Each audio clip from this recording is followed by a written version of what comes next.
թեևս բոլորիս կամքը եւ նպատակը պետք է լինի նպաստելը, համախմբելը հանուն մեկ նպատակի մեր զինված ուժերի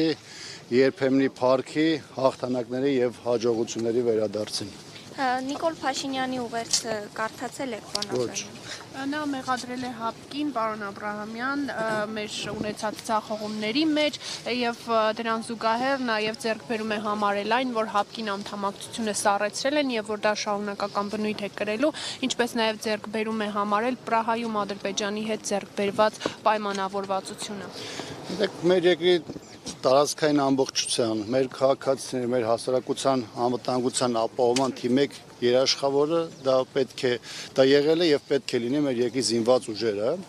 միջազգային համագործակցությունը, տարբեր սուբյեկտների, այդ թվում նաեւ բազմակողմ ֆորմատով, տարբեր միջազգային ռազմաքաղաքական ուժերի հետ համագործակցությունը պետք է լինի ընդամենը մեկ բաղադրիչը մեր երկրի անվտանգության ապահովման տեսանկյունից եւ այս դեպքում բոլոր այն գործիչները, որոնք այսօր կամ վաղը ապագայում փորձելու են մեր երկրի անվտանգության ճարտարապետությամբ զբաղվեն, պետք է հստակ գիտակցեն եւ շարժվեն մեկ տրամաբանությամբ, որ ամեն ինչի հիմքում հայոց բանակն է, հայ ժողովրդի հավաքական կամքն է եւ մյուս բոլոր գործոնները, այդ թվում միջազգային գործընկերները, դրանք ընդամենը մի մասնիկն ու բաղադրիչն են մեր երկրի ընդհանուր արտաքին միջավայրի ապահովման տեսանկյունից։ Իմ տպավորությամբ այստեղ կա ավելի շատ խնդիր արդարացնելու մեր երկրում տեղի ունեցող ձախողումները, պարտությունների շղթան, որը բերել է մեզ համար մեր հայրենիքի մի հատվածի նաև կորուստին, Արցախի, Հայաստանի Հանրապետության տարբեր հատվածներում ադրբեջանական օկուպացիային, հազարավոր զոհերին եւ իր պատասխանատվությունը սրանից այն կողմ նետելու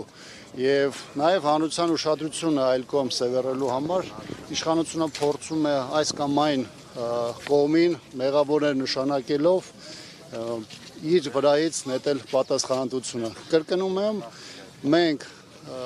պարտավոր ենք մեր անվտանգությունը ապահովել սեփական ջանքերով, մեր ուժերով, մեր հնարավորություններով եւ այոց բանակի գոյությամբ, մարտունակությամբ եւ հզորությամբ։ Մնացածը արդեն այլ խնդիր է։ Կներեք, էլի, բայց մի ներքաղաքական հարց եմ ուզում ձեզ նաեւ տալ։ Տեսեք, մոտենում են արդեն խորհրդարանական ընտրությունները, ժամկետը կրճատվում է եւ բոլոր քաղաքական ուժերը ըստ էության այս փուլերում հայտարարում են ձևաչափերի, մասնակցության ձևաչափերի, հնարավոր դաշինքների մասին, իրենց պատկերացումների մասին, որոնցով կհասնեն իշխանության հեռացմանը, հանրապետական այս առումով դեռ շարունակում է պնդել, որ Նիկոլ Փաշինյանին հեռացնելու ռեալ տարբերակ իմպիչմենթի գործընթացն է, եթե այո, ապա այդ ստորագրությունները ստանալուց հետո ինչու գործընթացը տեղից չի շարժում, պարոն Աբրահամյան։ Ես եւ նաեւ մեր քաղաքական ուժը առիթ ունեցել ենք ասելու, որ ընտրական պրոցեսները կամ տարբեր քաղաքական ուժերի ընտրությունների գնալու հանգամանքը որևէ ձևով չի բացառում իմպիչմենտի գործընթացը,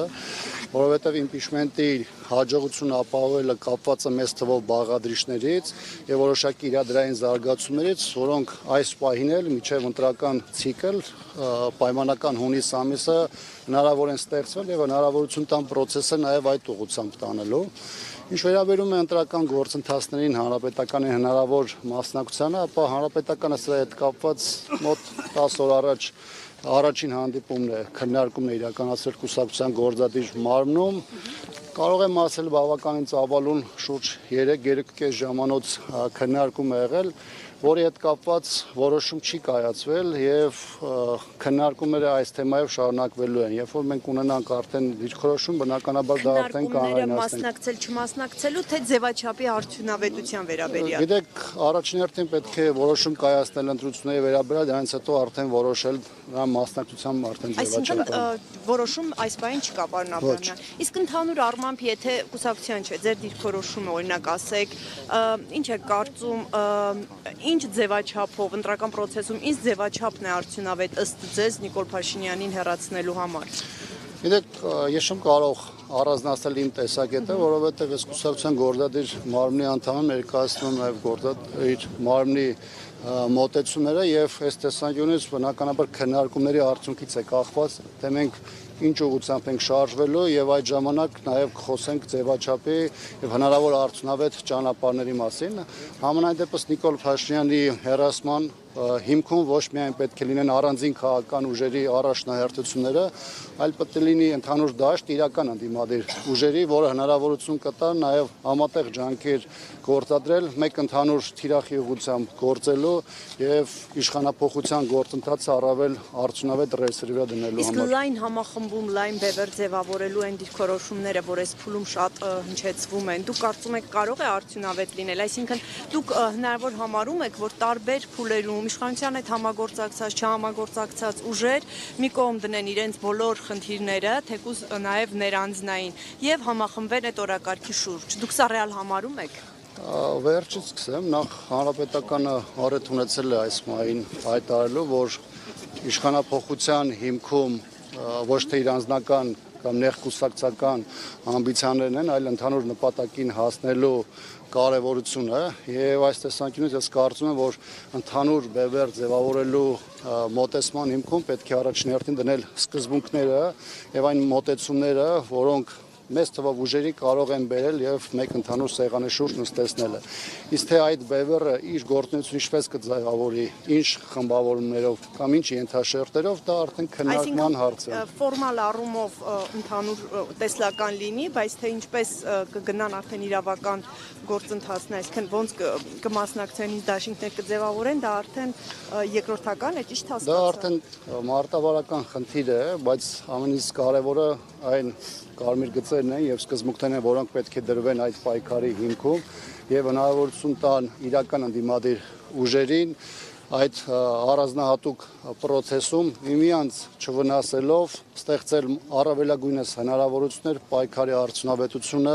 մեծացնելու առումով։ Իսկ իրական ընդդիմադիր ասելով պարոն Աբրահամյան, ինչ, այսինքն ոնց հասկանանք, ում եք օրինակ համարում իրական ընդդիմադիր, օրինակ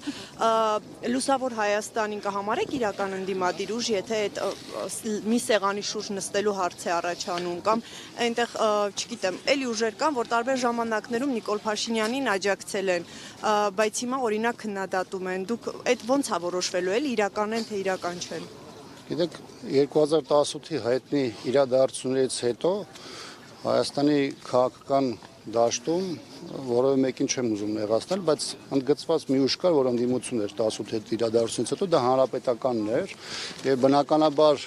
իմ խոսքն ու մեկնաբանությունները պետք է շատ ավելի լայն կոնտեքստում ընդունել։ Այստեղ նաեւ դուք հավաքված մարդիկ եք, ովքեր այս երկար տարիներ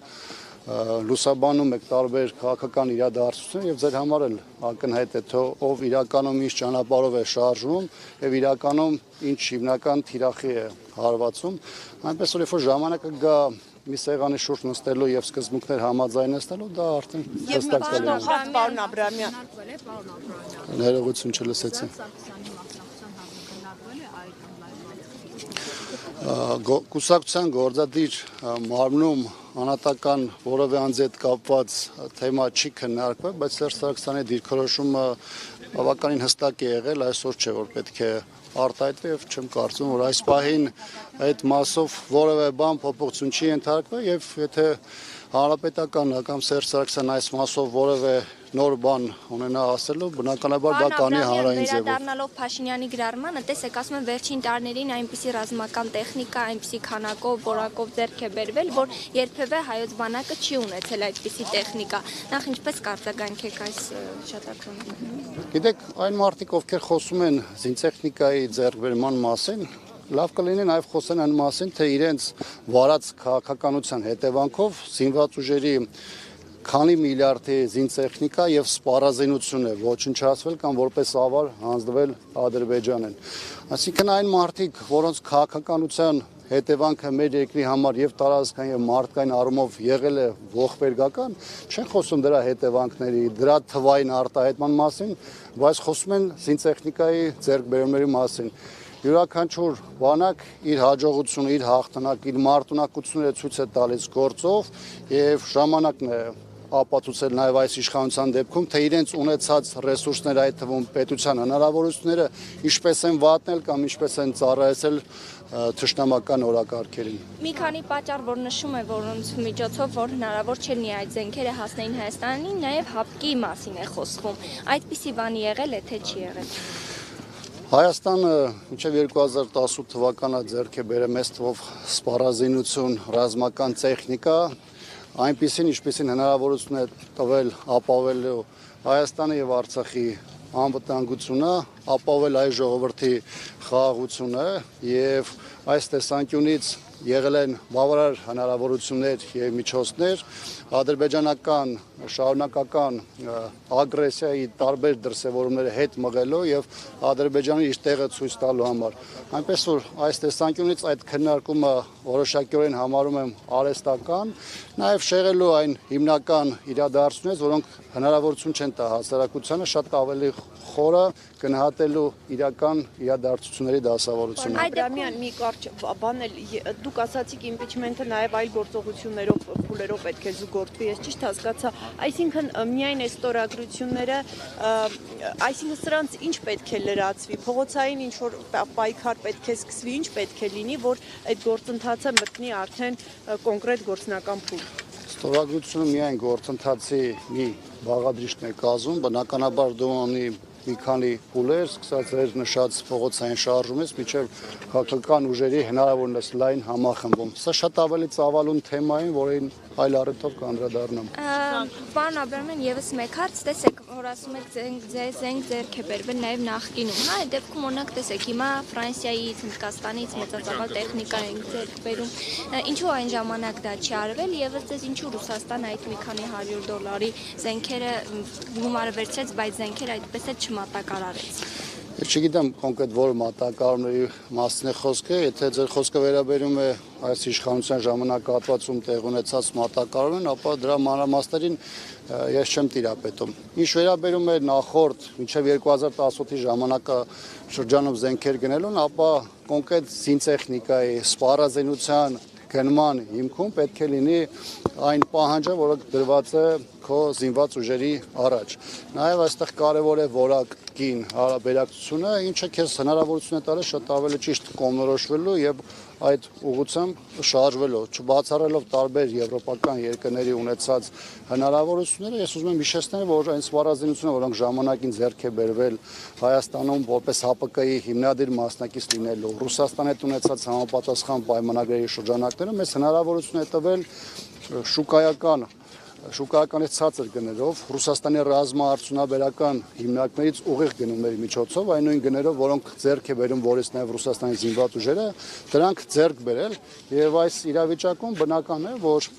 Հայաստանի նախորդ կառավարությունները ունեցել են հնարավորություն այդ գին որակ հարաբերակցությունում